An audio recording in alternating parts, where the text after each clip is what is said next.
আর যারা দুনিয়ায় শয়তানের আনুগত্য করেছে, কিয়ামতের ময়দানে তারা তো নেতা হিসাবে নবীজির পরিচয় দিতে পারবে না। তাদের জন্য ফয়সালা হয়ে যাবে, তোমাদের কোনো নেতা নাই, তোমাদের কে সুপারিশ করবে? ওরা এবার শয়তানকে খুঁজতে থাকবে, শয়তানকে খুঁজতে থাকবে, কোথায় গেল আমাদের নেতা? দুনিয়ার মধ্যে যেই শয়তানের আনুগত্য করলাম, আজকে সেই শয়তান কোথায়? দুনিয়ার মধ্যে তো সে আমাদেরকে কত রকমের প্রলোভন দিত, কত রকমের আশা দিত, আজকে কোথায় গেল সেই শয়তান? খুঁজে পাবে না, খুঁজতে থাকবে। আল্লাহ রাব্বুল আলামিন জানায় দেন, সেই দিন যখন মানুষেরা শয়তানের দেখা পেয়ে যাবে, শয়তান কিয়ামতের ময়দানে তার অনুসারীদেরকে উদ্দেশ্য করে ঐতিহাসিক একটা বক্তৃতা দিবেন। আল্লাহ তাআলা কোরআনুল কারীমের মধ্যে শয়তানের কিয়ামতের ময়দানে যেই বক্তব্য দিবে, সেই বক্তব্যটা আল্লাহ তাআলা আমাদেরকে জানায় দিয়েছে। বক্তব্য হলো শয়তানের। বক্তব্য কার? শয়তান দিবে। এই খবর আমাদেরকে জানায় দিবেন কে? আমরা পাইছি কিসের মধ্যে? কোরআনের মধ্যে। বক্তব্য শয়তানের, আল্লাহ জানাইছে। ওই বক্তব্য পাঠ করলেও প্রতি অক্ষরে 10টা করে সওয়াব হয়। চিন্তা করছেন? শয়তান সেই দিন কি বক্তব্য দিবে? যখন মানুষেরা দেখবে আর কোনো উপায় নাই, কে আজকে এই মুসিবত থেকে আমাদেরকে উদ্ধার করবে? কারণ আমরা তো দুনিয়ায় নবীজির আনুগত্য মানি নাই। শয়তানকে খুঁজতে খুঁজতে দেখবে ওই যে দূরে শয়তানকে দেখা যায়। মানুষেরা এবার শয়তানের দিকে দৌড়ানো শুরু করবে, শয়তানও ওদের হাত থেকে বাঁচার জন্য দৌড়াইতে থাকবে। দৌড়াইতে দৌড়াইতে একটা জায়গায় গিয়া শয়তান দাঁড়ায় যাবে। এবার উপস্থিত মানুষেরা মনে করবে, এখন মনে হয় শয়তান আমাদের ব্যাপারে কোনো ফয়সালা দিবে। এবার শয়তান ভাষণ দেওয়া শুরু করবে। কোন ভাষণ? আল্লাহ জানায় দেন। আল্লাহ বলেন, وقال الشيطان لما قضي الأمر إن الله وعدكم وعد الحق।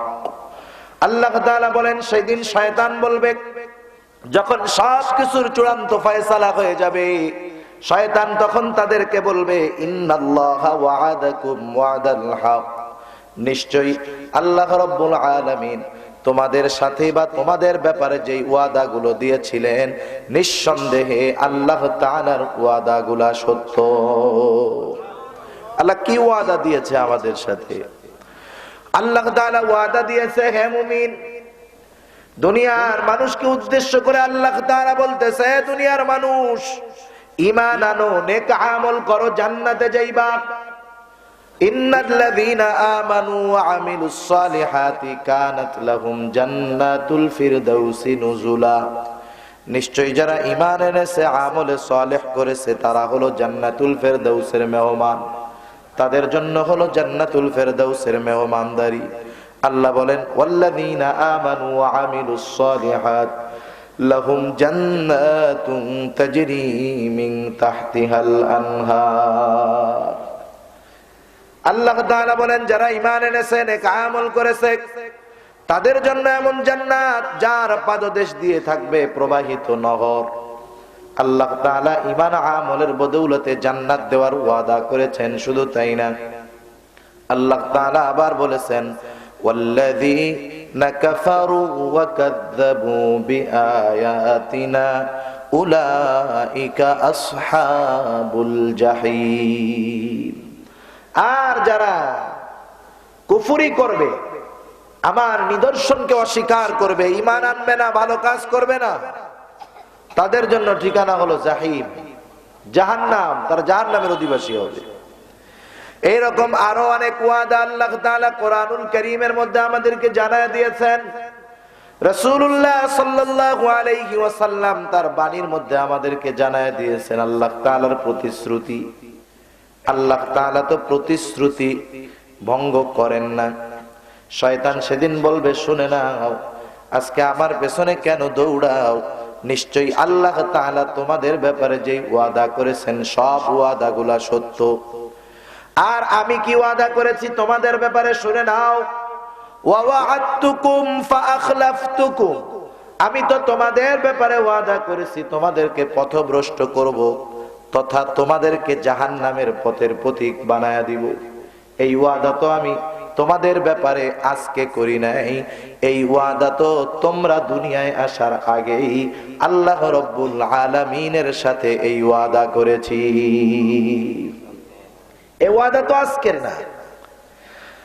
হযরত আদম আলাইহিস সালাতু ওয়াস সালামকে যখন বানানো হলো, আল্লাহ বানাইলেন। বানানোর সময়ের ইতিহাস বলার উদ্দেশ্য আমার নয়, কিন্তু আল্লাহ রাব্বুল আলামিন যখন ফেরেশতাদের সামনে আদম আলাইহিস সালামের শ্রেষ্ঠত্বকে তুলে ধরলেন, হযরত আদম আলাইহিস সালামকে শ্রেষ্ঠ হিসাবে প্রমাণ কিভাবে করলেন আল্লাহ তাআলা?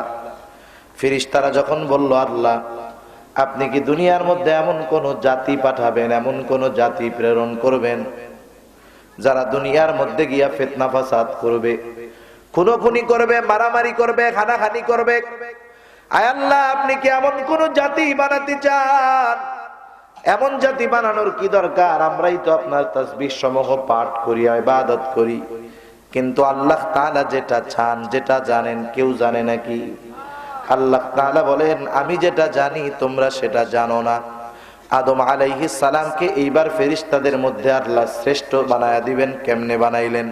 আল্লাহ বলেন, ওয়াল্লামা আদামাল আসমাআ কুল্লাহা সুম্মা আরাদাহুম আলাল মালাইকাতি ফাকালা আনবিউনি বিআসমাই হাউলাই ইন কুনতুম সাদিকিন।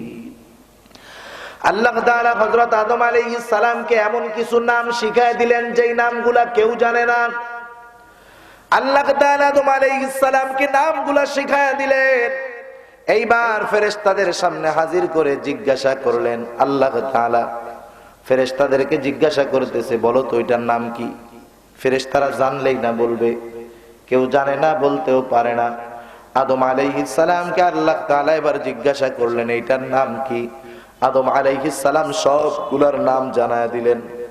তার মানে ইলমের কারণে আদম আলাইহিস সালামকে ফেরেশতাদের উপরে আল্লাহ তাআলা শ্রেষ্ঠ হিসাবে বানায় দিলেন। এবার ফেরেশতারা তো প্রথম বানাইতে মানা করছে, এটা তারা যে আল্লাহর নিষেধ করছে বিষয়টা এমন না, ওগুলা ব্যাপক আলোচনা। তারা তাদের অবস্থা, তাদের মনের কথা আল্লাহর কাছে বলছে। কিন্তু আল্লাহ যদি কিছু করতে চায়, বাধা দেওয়ার কেউ আছে? ফেরেশতারা বাধা দিবে? আল্লাহ একটা কিছু করতে চান, আল্লাহ ফেরেশতারা বাধা দিবে? এটা হতেই পারে না। এরপরেও দেখেন আল্লাহ তাআলা মানুষকে কত ভালোবাসেন, কেমন শ্রেষ্ঠত্ব আল্লাহ তাআলা দিলেন। মানুষ কেন আশরাফুল মাখলুকাত হলো?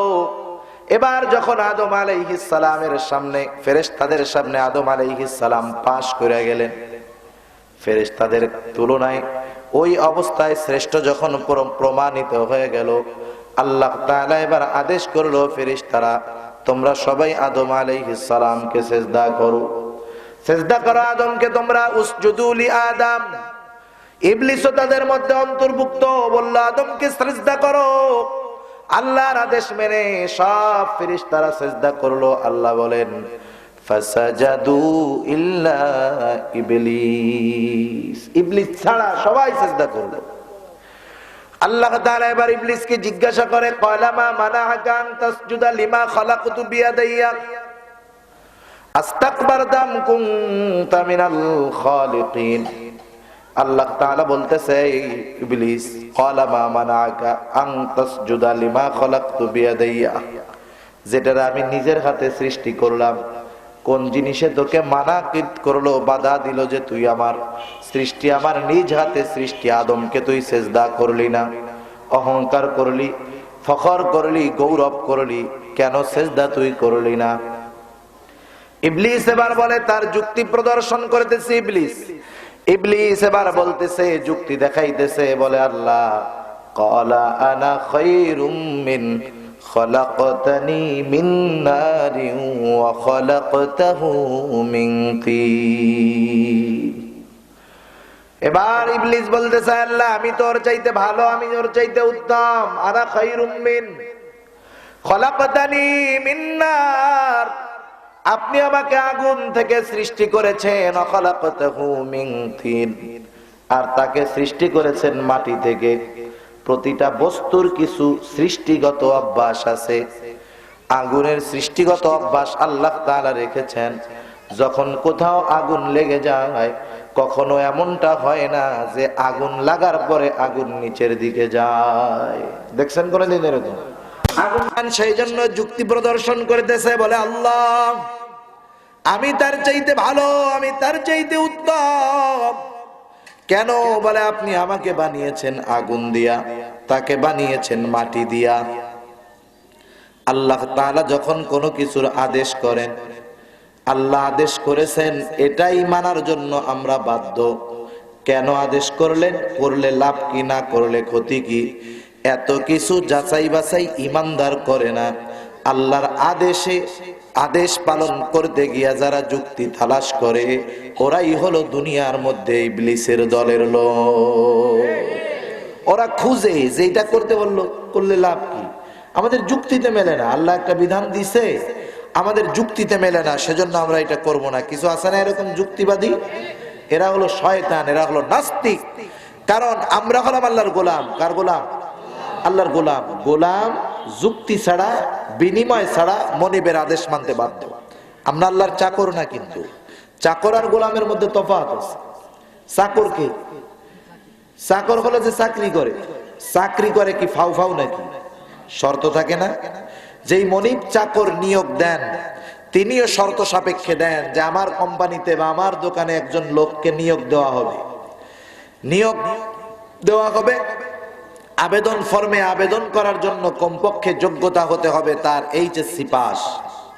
এইচএসসি পাস, উচ্চতা হতে হবে 5 ফিট 6 ইঞ্চি।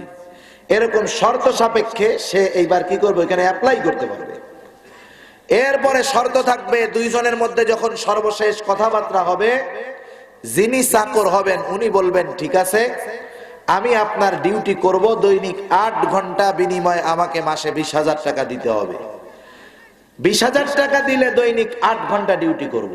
এখন মাস শেষে উভয় পক্ষের একজন, মনে করেন উনি ডিউটি করেছেন ডেলি 7 ঘন্টা, অফিসে আইসা আবার ফাঁকি দিয়েছেন 2 ঘন্টা, উনি কি ওনার চুক্তির সাথে বহাল আছে নাকি চুক্তি লঙ্ঘন করছে? এবার যদি ওই মালিক চায় সে চুক্তি লঙ্ঘন করার কারণে যেই সময়টা সে পরিশ্রম করে নাই সেই সময়ের বেতন কেটে রাখার অধিকার মালিকের আছে। আবার যদি ওই মালিক 8 ঘন্টার বেশি তাকে খাটায়, ও তখন কি বলবে, 8 ঘন্টা পর্যন্ত তো বেতন আছে, এরপরে যতটুকু টাইম করাবেন এক্সট্রা বেতন দিতে হবে, ওভার টাইম দিতে হবে, ঠিক না? তাহলে চাকর আর মনিবের মধ্যে কিছু শর্তের কারণে সম্পর্ক হয়, বিনিময়ের একটা সম্পর্ক হয়। কিন্তু গোলাম আর মনিবের সাথে কোনো শর্ত টর্ত কোনো কিছু নাই। গোলামের এই কথা বলার অধিকার নাই, আমি আপনার গোলামি করব যদি আমার ঠিক মতো খাইতে দেন, বলার অধিকার আছে?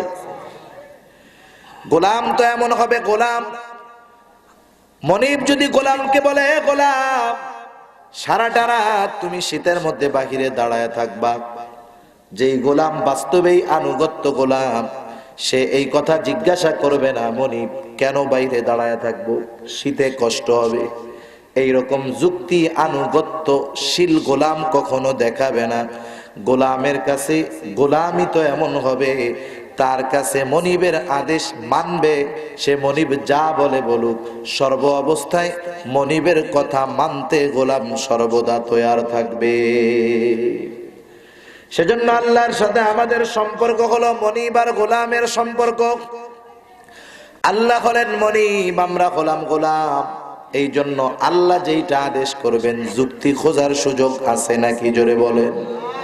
কোন গোলাম যদি যুক্তি তালাশ না করে যথাযথভাবে গোলামি করে, আল্লাহর আদেশ যথাযথভাবে মান্য করে, ওই গোলাম যদিও আল্লাহর গোলাম হবে, কিন্তু গোলামি যথাযথভাবে করার কারণে ওই লোকটা এক সময় আল্লাহ তাআলার বন্ধু হয়ে যাবে।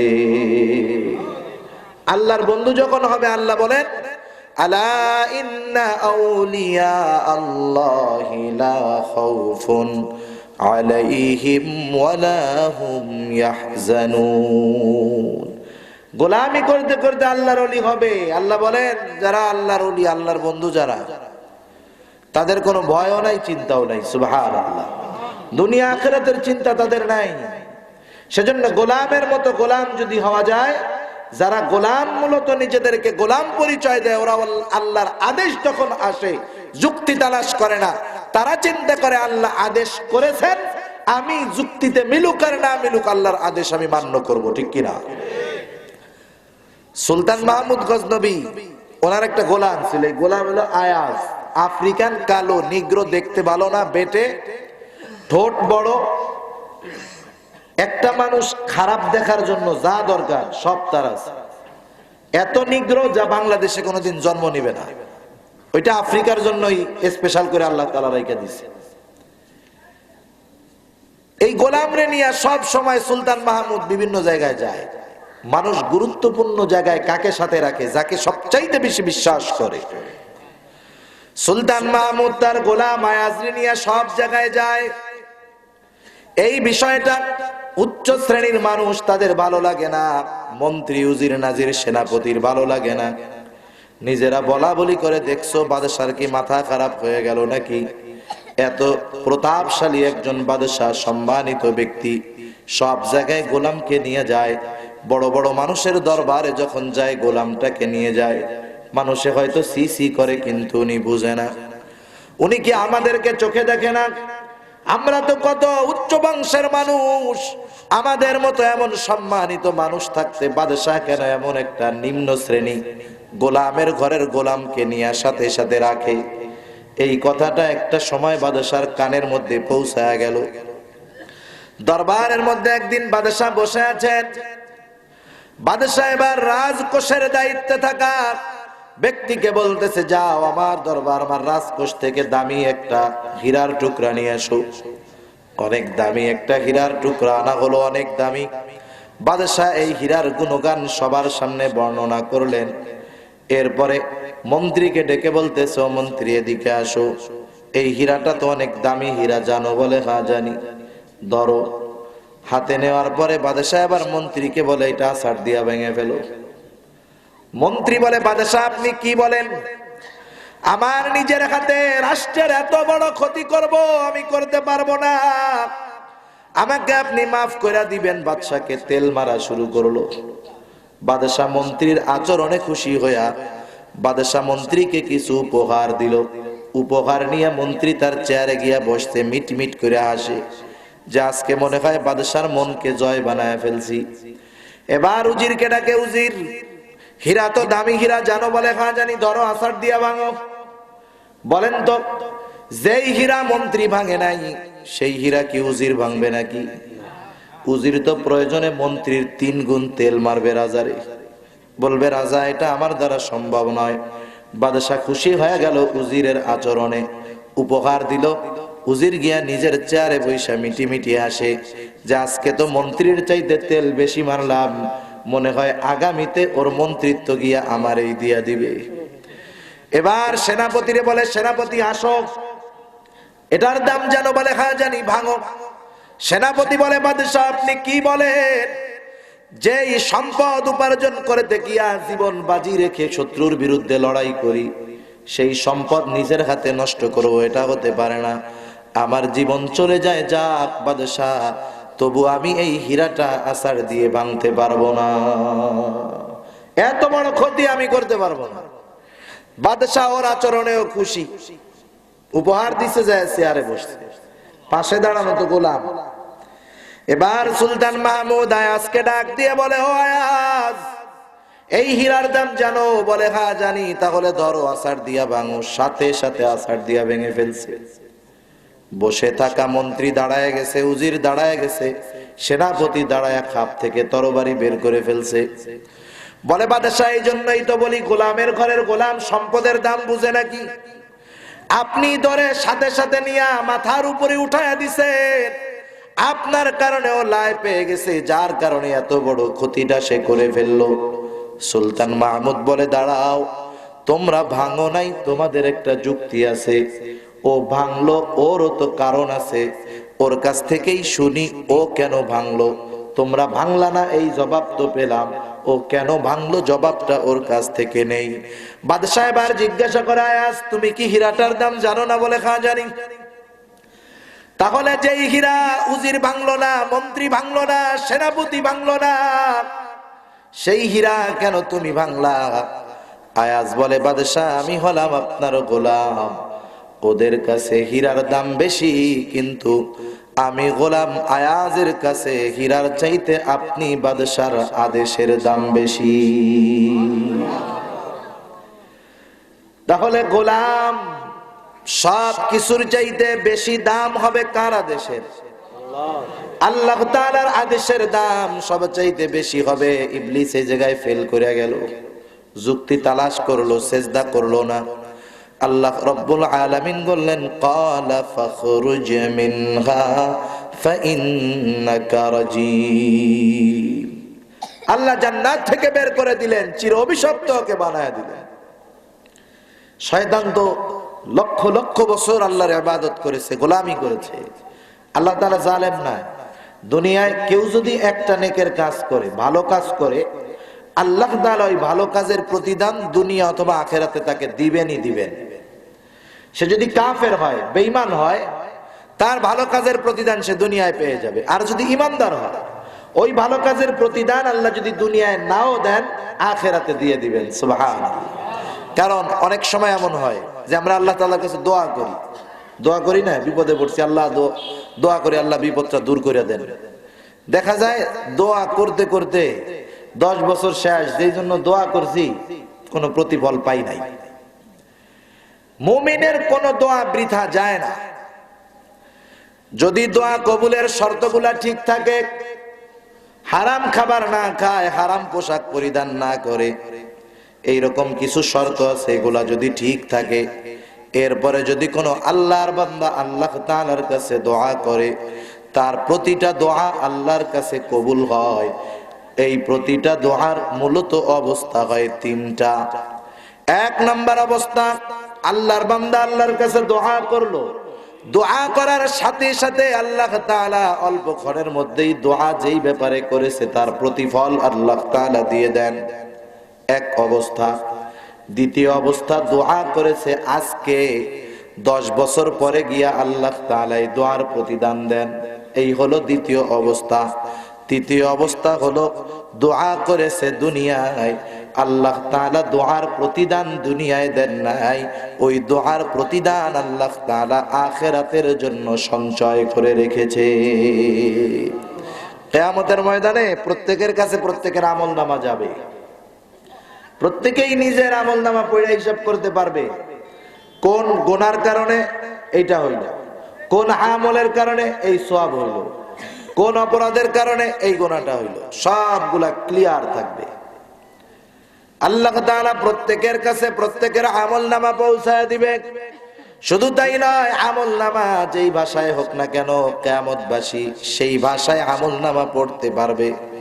আল্লাহ বলবেন, ইকরা কিতাবাকা কাফা বিনাফসিকাল ইয়াউমা আলাইকা হাসিবা। আল্লাহ বলবেন, পড়ো তোমার কিতাব, হিসাব গ্রহণের জন্য তুমি নিজেই যথেষ্ট। এমন একটা কিতাব, এটা দেখা তো মানুষ অবাক হয়ে যাবে। তারা বলবে, মালি হাদাল কিতাব লা ইউগাদিরু সগীরাতাও ওয়ালা কাবীরাতান ইল্লা আহসাহা। এমন এক কিতাব, ক্ষুদ্র থেকে ক্ষুদ্রতর, বৃহৎ থেকে বৃহত্তর, কোন নেক আমল, কোন বদ আমল আল্লাহ তাআলা ছাইড়া দেন নাই, সবগুলা ওই জায়গায় আছে। এরকম তো থাকবে যে এই আমলের কারণে এই সওয়াব, এই আমলের কারণে এই সওয়াব। এখন কিছু সওয়াব থাকবে কিন্তু ওর বিপরীতে কোনো আমল নাই। ওরা চিন্তা করবে, এই সওয়াবগুলো আসলো কোত্থেকে? এই সওয়াবগুলো তো আমি পাইলাম কেমনে? কোনো আমল নাই এই পাশে, কিন্তু সওয়াব আছে। আল্লাহ তাআলা বান্দাদেরকে বলবেন, ও আমার গোলাম, দুনিয়ার মধ্যে তুমি আমার কাছে অনেক কিছু চেয়েছো, দোয়া করেছো, আমি আল্লাহ তোমাকে দুনিয়ায় কিছু দিয়েছি, কিছু দেই নাই। যেইগুলা তোমাকে দুনিয়ায় দেই নাই তুমি হতাশ হয়ে গেছো। আসলে বান্দা, আমি তোমার দোয়া কবুল করি নাই এমনটা নয়, বরং ওই দোয়ার প্রতিফল প্রতিদান আমি আল্লাহ কিয়ামতে তোমাকে দেওয়ার জন্য সঞ্চয় করে রেখেছি। তখন মানুষরা বলবে, আল্লাহ তাহলে দুনিয়াতে ওই দোয়াগুলো কেন কবুল করছিলেন? ওইগুলাও থাকতো, একসাথে কিয়ামতে দিয়া দিতেন। সেজন্য আল্লাহ তাআলা কোন মানুষের ভালো কাজ, ভালো আমলের প্রতিদান দেন না, এটা হতে পারে না। শয়তান তো এর আগে অনেক ভালো কাজ করছে, এর প্রতিদান নিবে না। শয়তান এবার বলতেছে, আল্লাহ এত ইবাদত করলাম, বিফলে যাবে নাকি? কি চাও, কি চাও? শয়তান এবার বলে, আল্লাহ এই আদম দুনিয়ায় কতদিন থাকবে? আল্লাহ তাআলা বলেন, আদম দুনিয়ায় চিরদিন থাকবে না, কিন্তু কিয়ামত পর্যন্ত আদমের সন্তানেরা দুনিয়ার মধ্যে থাকবে। এবার ইবলিস বলবে, আল্লাহ যেহেতু আদমের সাথে আমার শত্রুতা হয়ে গেল, আমার হায়াত ও কিয়ামত পর্যন্ত আপনি দিয়ে দেন। আল্লাহ তাআলা শয়তানের হায়াতটা কিয়ামত পর্যন্ত দিয়ে দিবে।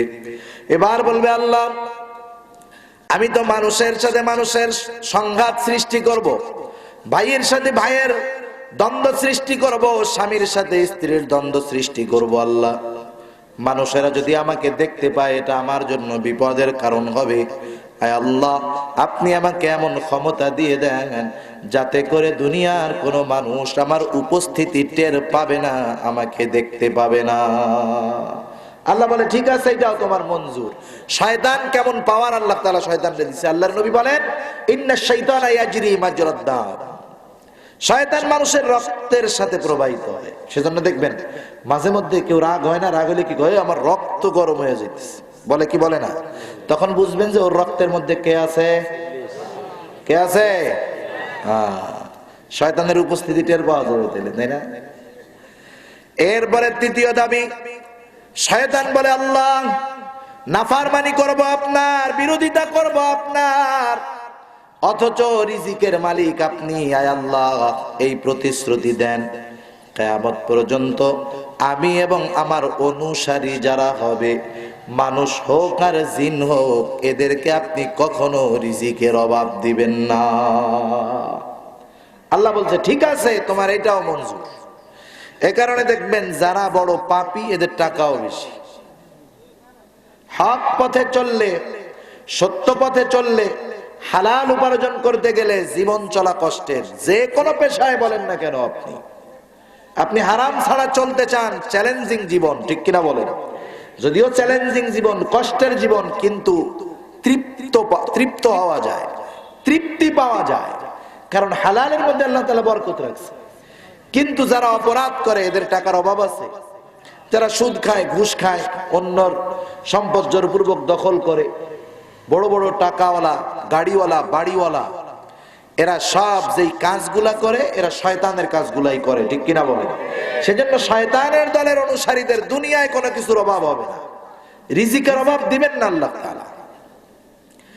শয়তান যখন এই তিনটা জিনিসের প্রতিশ্রুতি পেয়ে গেল, শয়তান এবার আল্লাহ তাআলার কাছে ওয়াদা করেছে। আল্লাহ তাআলা বলেন, শয়তান কি বলল? আল্লাহ বলেন, ক্বালা ফাবিইজ্জাতিকা লাউগওয়িয়ান্নাহুম আজমাঈন। শয়তান এবার আল্লাহর ইজ্জতের কসম খেয়ে বলে, আল্লাহ আপনার ইজ্জতের কসম, আমি এই সবগুলাকে পথভ্রষ্ট করে ফেলবো, ইল্লা ইবাদাকা মিনহুমুল মুখলাসিন। তবে আপনার একনিষ্ঠ বান্দা যারা, তারা ছাড়া আমি সবাইকে পথভ্রষ্ট করব। এই ওয়াদা করছে কে? জোরে বলেন। শয়তান। শয়তান কিয়ামতের ময়দানে সেই ওয়াদার কথা বলবে। কি বলবে? মানুষদেরকে বলবে, শোনো, আল্লাহ যেটা ওয়াদা করেছে নিঃসন্দেহে সত্য, আর আমি কি ওয়াদা করেছি, ওয়া ওয়া'আদতুকুম ফাআখলাফতুকুম, আমি তো আল্লাহর সাথে ওয়াদা করেছি তোমাদেরকে পথভ্রষ্ট করব, জাহান্নামের পথে নিয়ে যাব। এখন শুনে নাও, ওয়া মা কানা লিয়া আলাইকুম মিন সুলতান। এই যে তোমরা যে আজকে আমার কাছে আসছো, আমি তো তোমাদের ব্যাপারে ওয়াদা করছি তোমাদেরকে জাহান্নামে নিব। তোমাদের উপরে আমার কোনো প্রভাব ছিল না, তোমাদের উপরে আমার কোনো ক্ষমতা ছিল না। শয়তানের কোনো প্রভাব ক্ষমতা আমাদের উপরে আছে? শয়তান কেন আমাদেরকে কোনো কিছু সে চাপ দিতে পারে না। সে অধিকার সেটা শয়তানের নাই, কারণ আমাদের রিজিক তো শয়তান দেয় না, রিজিক কে দেয়? আল্লাহ দেয়। শয়তান সেই কথাই বলবে, তোমাদের রিজিকের মালিক আল্লাহ, তোমাদের হায়াত মৌতের মালিক আল্লাহ। সুতরাং তোমাদের উপরে তো প্রভাব প্রতিপত্তি ছিল আল্লাহ তাআলার। ওমা কানা লিয়া আলাইকুম মিন সুলতান, তোমাদের উপরে আমার কোনো প্রভাব ছিল না, আমার কোনো ক্ষমতা ছিল না, আমার কোনো পাওয়ার ছিল না, কিন্তু একটা জিনিস আমি করতাম, ইল্লা আন দাআউতুকুম ফাস্তাজাবতুম লি। ক্ষমতা নাই আমার, তাতে কি? তোমাদেরকে যখনই আমি আমার পথে ডাকতাম, তোমরা আমার ডাকে একেবারে সাড়া দিয়া সুন্দর মতো জীবন বাজি রেখে আমার পক্ষে নেমে যাইতা, ঠিক কিনা বলেন? আমি শুধু তোমাদেরকে সামান্য ডাক দিছি, আর বাকি কাম তোমরাই করছো। এমন এমন কাজ তোমরা করছো যে তোমরা যে জায়গায় থাকতা, আমি শয়তান থাকতে ভয় পাইতাম, না জানি আল্লাহর গজব নাজিল হয়ে যায় নাকি। তোমরাই আমার হারো বিপদে ফেলাইয়া দিতা। তাহলে তোমাদের সাথে আজকে আমার সম্পর্ক কি শুনে নাও। ফালা তালুমুনি ওয়ালুমু আনফুসাকুম, আজকে আমাকে তোমরা তিরস্কার করো না, আমাকে গালি দিও না, ভৎসনা করো না, বরং তোমরা নিজেদেরকে নিজেরা তিরস্কার করো, ভৎসনা করো, গালি দাও। মা আনা বিমুসরিখিকুম ওয়া মা আনতুম বিমুসরিখিয়া, আজকের এই কঠিন মুসিবতের দিন তোমাদের জন্য আমি কি করব? আমি তো নিজের জন্যই কিছু করতে পারবো না। শুনে নাও, আজকে থেকে তোমাদের সাথে আমার সম্পর্ক কাট হয়ে গেল। আজকে থেকে আমি তোমাদের সাথে সম্পর্ক ছিন্ন করে দিলাম। আল্লাহ তাআলা সেই কথাও আমাদেরকে জানায় দিয়েছেন, শয়তান কি বলবে? ইন্নী কাফারতু বিমা আশরাকতুমুনি মিন ক্বাবল, আজকে থেকে অতীতে যেই শিরক আমার সাথে তোমরা করেছো সবকিছু আমি অস্বীকার করলাম। এখন বলেন তো এই মানুষগুলোর অবস্থা কি হবে? ওরা তো চূড়ান্ত পর্যায়ের হতাশ, জাহান্নামের বাসিন্দা হতে হবে। আল্লাহ তাআলা দেখেন শয়তান কিয়ামতের ময়দানে কি করবে, কি বলবে, সব আল্লাহ জানায় দিল। আমরা জানার পরেও যদি সেই শয়তানের আনুগত্য করি, শয়তানের পথে চলি, শয়তানের মত মতো চলি, বলেন তো আমাদের মতো জালেম তাইলে আর কেউ আছে নাকি? আল্লাহ সেই কথাই বলেন, ইন্নাল যালিমিনা লাহুম আযাবুন আলীম, ওরাই হলো আসল জালেম। যেই জালেমগুলা শয়তানের অনুসরণ করেছে, শয়তান কিয়ামতের ময়দানে তাদের সাথে কি আচরণ করবে এগুলা বলে দেওয়ার পরেও যেহেতু ওরা আল্লাহর রাস্তায় আসে নাই, দ্বীনের পথে আসে নাই, এরাই হলো বড় জালেম। আর এই জালেমদের জন্য আল্লাহ তাআলা কঠিন শাস্তি তৈরি করে রাখছেন, ঠিক কিনা বলেন? সেজন্য আমরা শয়তানের যেই কর্মকাণ্ড, গুনার কাজ, এগুলা করব না। এগুলা যারা করে তারা কাদের দলের লোক? শয়তানের দলের লোক। আর ইমানদারদের আল্লাহর দলের লোক কারা? এদেরও তো কিছু গুণ আছে, অনেক গুণ কোরআনুল কারীমের মধ্যে আল্লাহ তাআলা জানায় দিয়েছেন। এই আয়াতটার মধ্যেও আল্লাহ তাআলা কয়েকটা গুণের কথা আল্লাহ বলেছেন। এই আয়াতটা নাজিল হওয়ার একটা প্রেক্ষাপট আছে, যেটাকে শানে নুজুল বলা হয়। শানে নুজুল হলো রাসূলুল্লাহ সাল্লাল্লাহু আলাইহি ওয়াসাল্লাম যখন মক্কা থেকে মদিনায় হিজরত করে আসলেন, 2 বছর এখনো হয় নাই। তৎকালীন সময়ের কুরাইশ কাফেরেরা 1000 সশস্ত্র সৈন্য নিয়ে বদরের ময়দানে অবস্থান নিয়ে নিল। তাদের চূড়ান্ত সিদ্ধান্ত, তারা মুসলমানদের সাথে যুদ্ধ না করে ফিরবে না। তারা দৃঢ় প্রতিজ্ঞাবদ্ধ, কারণ তাদের চিন্তাধারা এইরকম, বদরের ময়দানে ইসলাম এবং মুসলমানদেরকে চিরতরে নিশ্চিহ্ন করে দেওয়া হবে। এই নিয়তে তারা বদরের ময়দানে আসছে। 1000 সশস্ত্র কাফের। ঐতিহাসিকগণ যে ধর্মের যে বর্ণের হোক না কেন, প্রত্যেকেই নিরপেক্ষভাবে যারা বদরের যুদ্ধের মূল্যায়ন করেছেন, প্রত্যেকেই বলেছেন বদরের যুদ্ধ ছিল এমন একটা যুদ্ধ যেই যুদ্ধের ফলাফলের উপরে নির্ভর করতেছিল দুনিয়ার মধ্যে ইসলাম এবং মুসলমান থাকবে কি থাকবে না, টিকবে কি টিকবে না। রাসূলুল্লাহ সাল্লাল্লাহু আলাইহি ওয়াসাল্লামের কাছে খবর আসলো, ইয়া রাসূলুল্লাহ, কুরাইশ কাফেররা যুদ্ধ করার জন্য চূড়ান্ত সিদ্ধান্তে উপনীত হয়ে গেছে। ইয়া রাসূলুল্লাহ, যুদ্ধ না করে তারা ফিরবে না। আল্লাহর নবী চিন্তিত হয়ে গেছেন যে হায়রে, নতুন নতুন মুসলমান, কত রকমের বিপদ তাদের উপর দিয়ে গেছে। মুহাজিরেরা কত কিছু ত্যাগ করে সব কিছু ছেড়ে ঈমানের কারণে মক্কা থেকে মদিনায় হিজরত করে আসছে। আনসারেরা কতভাবে আমাদেরকে সহযোগিতা করেছে, না জানি এখন এদেরকে যদি জিহাদের কথা আমরা বলি, না জানি এরা মুসা আলাইহিস সালামের উম্মতের মতো কাফেরদের বিরুদ্ধে জিহাদ করতে অস্বীকার করে বসে। আমার উম্মত তো কত কষ্ট, খাবার নাই, থাকার কষ্ট, পোশাকের কষ্ট, কত কষ্ট হিজরত করার পরে হইছে। আর মুসা আলাইহিস সালামের উম্মত কত আরাম, আসমানি খাবার খাইতেছে, মান্না সালওয়া। আল্লাহ তাআলা চাইলেন যে বনি ইসরাইলদেরকে তাদের পিতৃনিবাস, তাদের আবাসস্থল ছিল সিরিয়া। 400 বছর তারা ফেরাউনের গোলামীর জিনজিরে আবদ্ধ ছিল। আল্লাহ তাআলা চাইলেন তাদের পিতৃভূমি তাদেরকে ফিরায়া দিবেন। তখন সিরিয়ার মধ্যে একজন জালেম শাসক আছে। আল্লাহ তাআলা মুসা আলাইহিস সালামকে জানাইলেন, তুমি তোমার উম্মতদেরকে নিয়ে ওদের বিরুদ্ধে যুদ্ধ করো, তোমাদের জয়ের প্রতিশ্রুতি আমি আল্লাহ তাআলা দিয়ে দিলাম। এত সুসংবাদ পাওয়ার পর, আসমানের খাবার খাওয়ার পর, যখন মুসা আলাইহিস সালাম বললেন চলো, আল্লাহ তাআলা ওদের সাথে জিহাদ করতে বলছে, আল্লাহ যে জয় দিবেন এ ব্যাপারেও আল্লাহ তাআলা ওয়াদা দিয়েছে। মুসা আলাইহিস সালামের উম্মত কি বলে? তারা বলতেছে ইযহাব আনতা ওয়া রাব্বুকা ফাকাতিলা ইন্না হাহুনা কাঈদুন। মুসা আলাইহিস সালামকে তারা বলতেছে, মুসা আপনি আর আপনার রব গিয়া জিহাদ করেন, আমরা জিহাদ করতে পারবো না, আমরা এখানে বৈশা থাকলাম। এত নিয়ামত খাওয়ার পর, যুদ্ধ জয়ের প্রতিশ্রুতি পাওয়ার পর বনে ইসরাইল কাফেরদের বিরুদ্ধে যুদ্ধ করতে রাজি হয় নাই। কিন্তু আমার উম্মত বাইরের কোন শত্রুর মোকাবেলা করবে না, মুহাজিরেরা মোকাবেলা করবে কেউ তার বাবার, কেউ তার ভাইয়ের, কেউ তার বন্ধুর বিরুদ্ধে। ঠিক কিনা বলেন?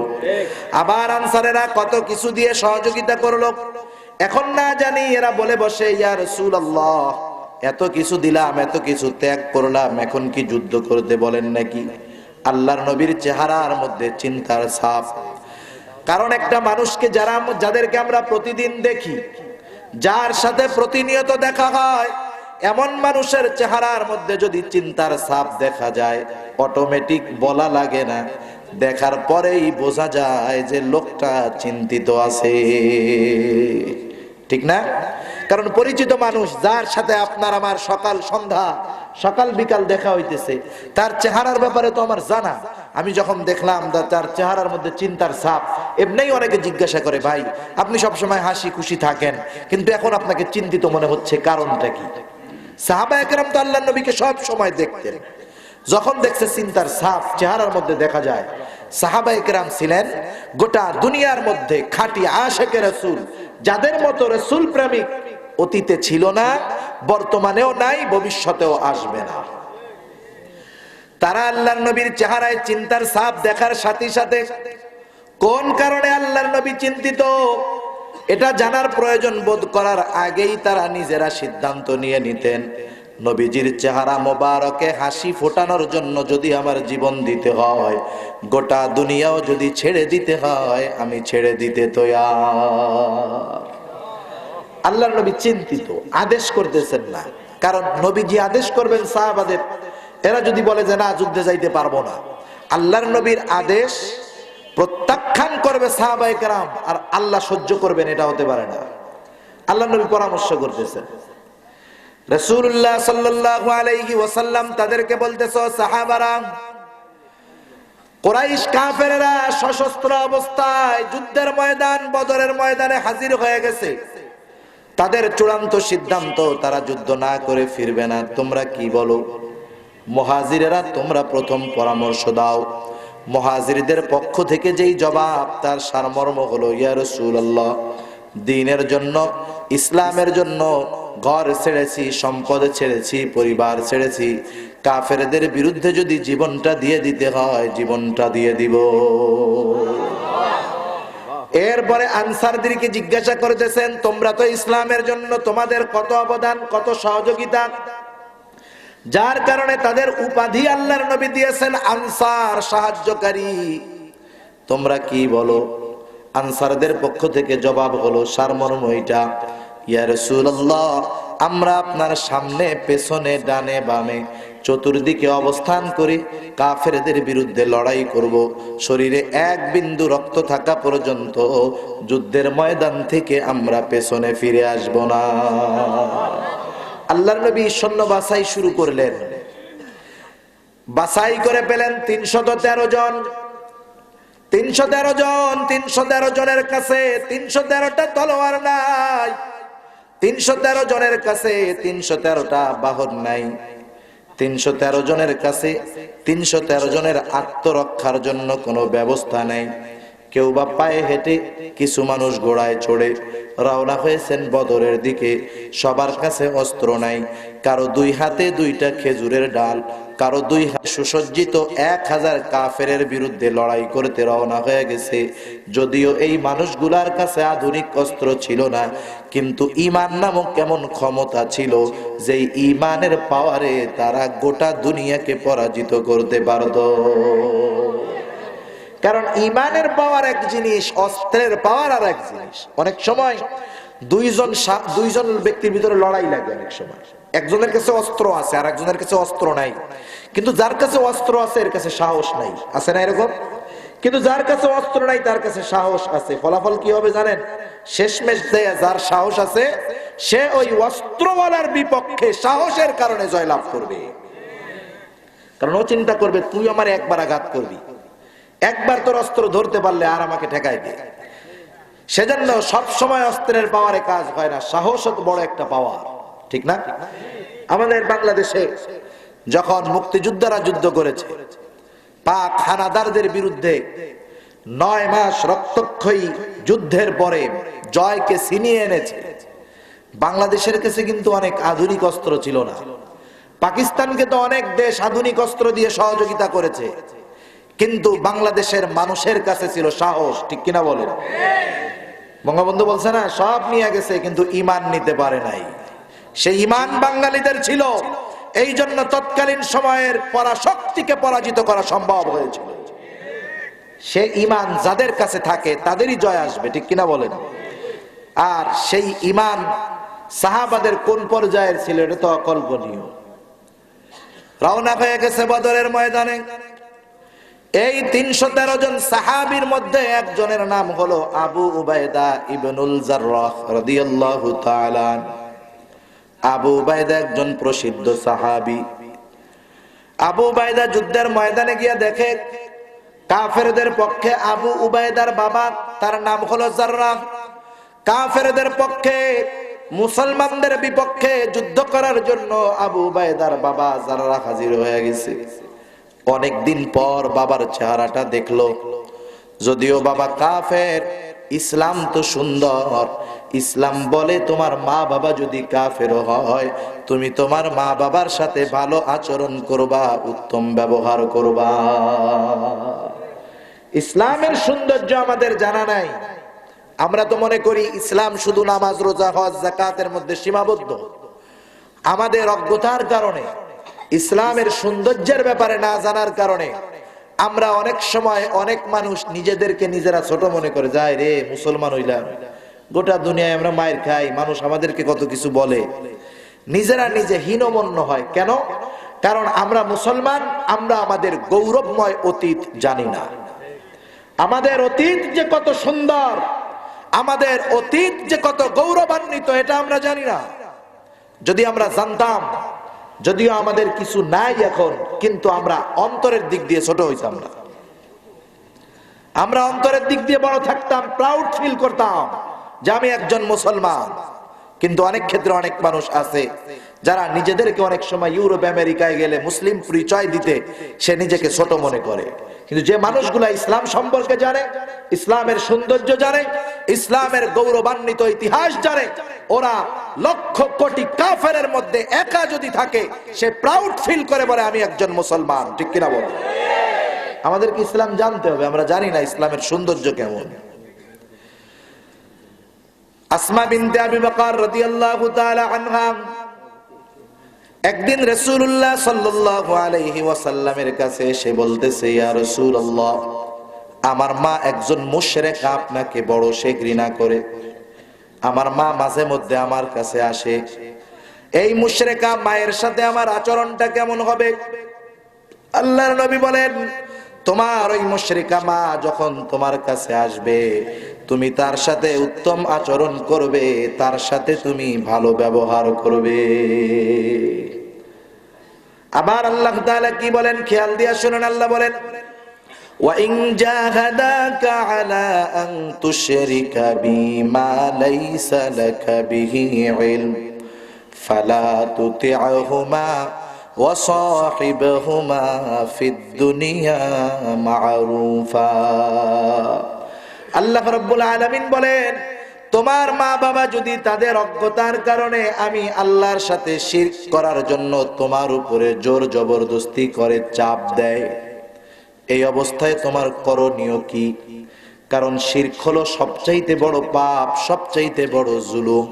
আমরা তো মনে করি একজন মানুষ আরেকজনের সম্পদ জোরপূর্বক দখল করলো, এটাই মনে হয় জুলুম। একজন একজনের উপরে অত্যাচার করলো, এটাই মনে হয় জুলুম না। প্রতিটা পাপ জুলুম, প্রতিটা পাপ জুলুম। আল্লাহ রাব্বুল আলামিন বলেন, সবচাইতে বড় জুলুম হলো আল্লাহর সাথে শিরক করা। আল্লাহ বলেন, ইন্নাশ শিরকা লাযুলমুন আযীম। শিরক হলো মহা অন্যায়, মহা জুলুম। আল্লাহ তাআলা, কোন মানুষ যদি নামাজ না পড়ে, রোজা না রাখে, হজ না করে, যাকাত না দেয়, আল্লাহ বলেন আমি যদি চাই তাকে আমি মাফ করে দেব, কিন্তু শিরকের গুনাহ আল্লাহ মাফ করবে না। আল্লাহ তাআলা বলেন, ইন্নাল্লাহা লা ইয়াগফিরু আন ইউশরাকা বিহি ওয়া ইয়াগফিরু মা দুনা যালিকা লিমান ইয়াশা। আল্লাহ রাব্বুল আলামিন জানায় দেন শিরকের গুনাহ আল্লাহ মাফ করবে না। সেই আল্লাহ বলতেছে, ও দুনিয়ার মানুষ, তোমার মা বাবা যদি আমি আল্লাহর সাথে শিরক করার জন্য তোমার উপরে জোর জবরদস্তি করে, তুমি তাদের সাথে কেমন আচরণ করবা? এক নাম্বার আদেশ আল্লাহ বলেন, ফালা তুতি'হুমা। যেই আদেশটা তোমার মা বাবা করলো আমি আল্লাহর সাথে শিরক করার জন্য, এক নাম্বার তুমি তাদের এই আদেশের আনুগত্য করবা না। মা বাবা শিরক করার জন্য চাপ দিল, মা বাবার উপরে বেজার হবা, কঠোর হবা, খারাপ আচরণ করবা না, গোলাম না, না। বরং তুমি দুনিয়ার মধ্যে কি করবা? আল্লাহ বলেন, ওয়াসাহিবহুমা ফিদ দুনিয়া মা'রুফা। ওই মা বাবা যে শিরক করার আদেশ করে, তার সাথে দুনিয়ায় তুমি ভালো আচরণ করবা। সুবহানাল্লাহ বলেন, কেমন সুন্দর ইসলাম। আবু উবাইদা বাবার দিকে মোহাব্বত জাগ্রত হয়ে গেছে। চিন্তা করেছে বাবার থেকে দূরে দূরে থেকে জিহাদের ময়দানে জিহাদ করব। নিয়ত আমরা করতে পারি, কিন্তু নিয়ত পূরণ করার তৌফিক কে দেন? আবু উবাইদা চায় বাবার থেকে দূরে দূরে থাকবে, আর আল্লাহ তাআলা চায় আজকে আবু উবাইদা আর বাবার মধ্যে মুখোমুখি দেখা করায়া দিবে। হঠাৎ বাপ বেটা মুখোমুখি হয়ে গেছে। আবু উবাইদা বাবাকে দেখার পরে তরবারি নামায় ফেলছে। কাফের বাবা যারা চিন্তা করে, যদিও আমার সন্তান, এর দিয়া তো বিশ্বাস নাই, কারণ ও আমার ধর্মের লোক না। আর যে কাফের, তার অন্তরের মধ্যে থাকে ভয়, কপটতা, নেফাকি, অবিশ্বাস। এবার আবু উবাইদার বাবা যারা আবু উবাইদার উপরে অস্ত্র চালায় দিল। এবার আর আবু উবাইদা বাবার মোহাব্বত অন্তরে রাখে নাই, ঈমানের মোহাব্বতে বাবার সাথে লড়াই শুরু হয়ে গেল।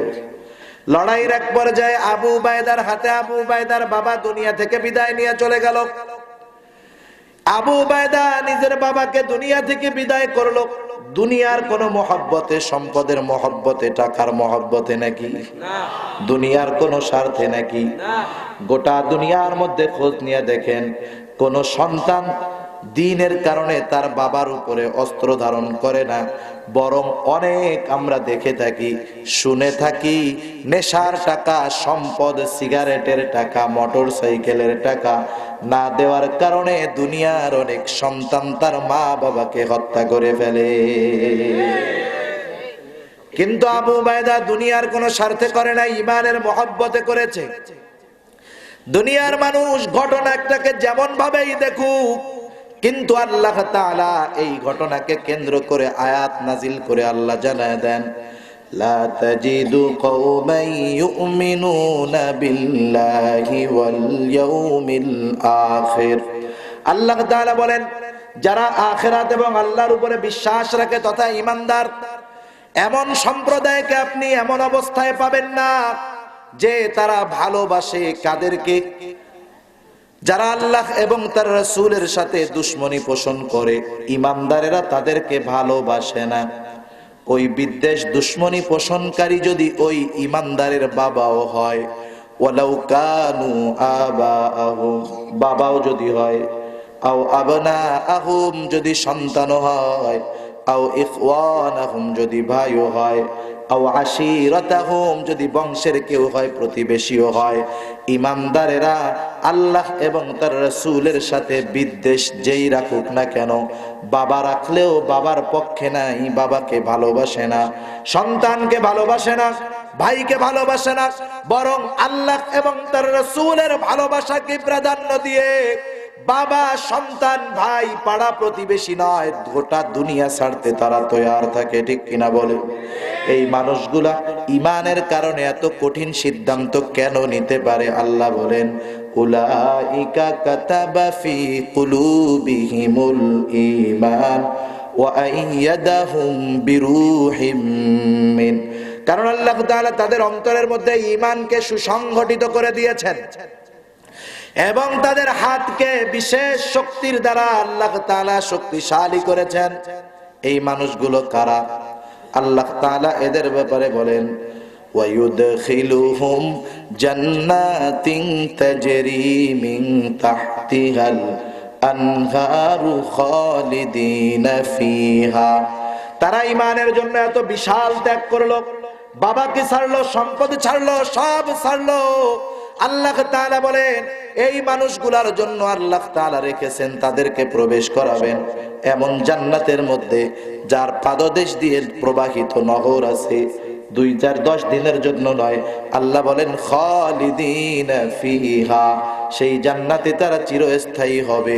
শুধু তাই নয়, আল্লাহ তাআলা বলেন রাদিয়াল্লাহু আনহুম ওয়া রাদু আন, আর তাদের সাথে আল্লাহর সাথে সম্পর্কটা কেমন? তারাও আল্লাহর উপরে সন্তুষ্ট, আল্লাহও তাদের উপরে সন্তুষ্ট। এই লোকগুলো কারা?